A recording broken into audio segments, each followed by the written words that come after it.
So yeah, my name's Ryan. I'm a trans man. I came out in May 2016 and been living my life as male ever since, really. And I also work for a charity called Beyond Reflections that supports trans people. I did get support from them myself back when I was earlier in my transition.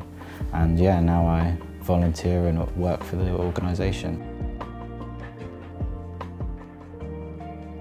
So I lived in a small town in Lincolnshire called Boston, where at the time there was just no real support for trans people. There was one support group which I attended, but I was the only trans man there, and everyone that was there was over the age of 50 and I was 18, 19 at the time.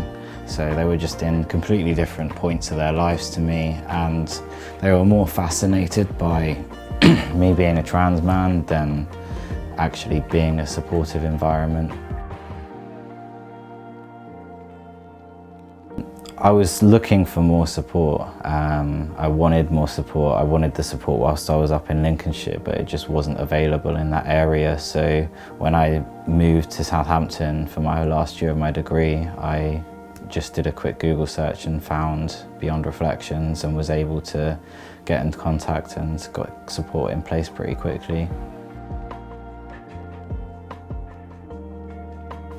So the counselling was good. The counselling was more focused on like some issues that I had for myself with like mental health issues and things like that, whereas the most support that I got from them was actually in their peer support groups and their socials, where it's more, the peer support groups is more of a traditional support group. Everyone has an opportunity to talk about what's going on for them, and then the facilitators can jump in and support, as well as other members who've been through similar experiences can like support each other.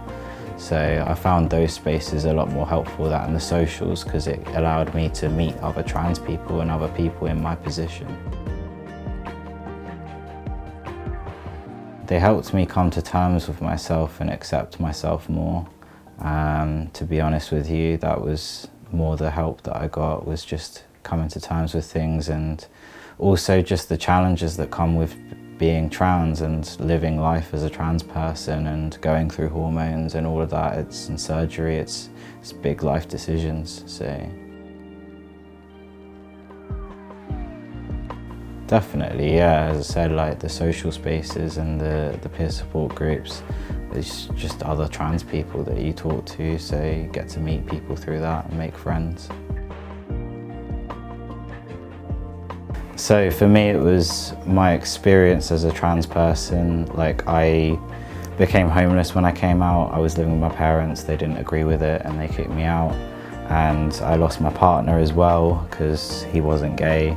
And I lost friends as well. So I kind of pretty much lost everything when I came out as trans. And even going through like Beyond Reflections and getting support, I didn't really hear any other stories that were similar to mine. And I know there are people that become homeless and lose everything with their transition. And a big part of me going back in to be that support person for other people was to be someone who, if they do come through those doors with that experience of losing everything, to be someone they can relate to, because it's quite an isolating experience when you literally lose everything you care about and then there's no one there who's actually been through that and can help you through that. That's a really lonely and isolating experience that I don't want other people to go through.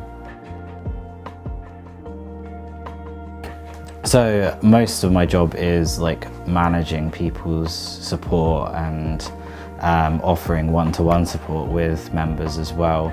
But I have also started up an avenue of support with Beyond Reflections, which looks more at people who are trans who are trying to become parents, whether it be through surrogacy or adoption or the more traditional way of conceiving naturally. But also we're doing that as talks at the moment. We've got people coming in from like the council to talk about fostering. We've got somebody from the university who's doing research into language around pregnancy and all of that comes with that. And we're also trying to start up a support group for trans people that are parents, and talking about the conversations that need to be had with children and how do we have those conversations around gender and how my mum is now my dad and things like that, because those are really difficult conversations to have and that no one really prepares you for, to be honest. Yeah, I'd say if you're a trans person and you feel like you're on your own and you're struggling, you're definitely not on your own. There's a lot of us out here who care, and I know Beyond Reflections can do a lot for trans people. So don't feel afraid to reach out for support. It actually takes more strength to ask for help than to not. I'd say stick with it. It does get better, and it's a long journey, but it's definitely worth it. And as much as at the moment it might seem like forever, when you look back on it further down the line, it's a blip. It's a small portion of time.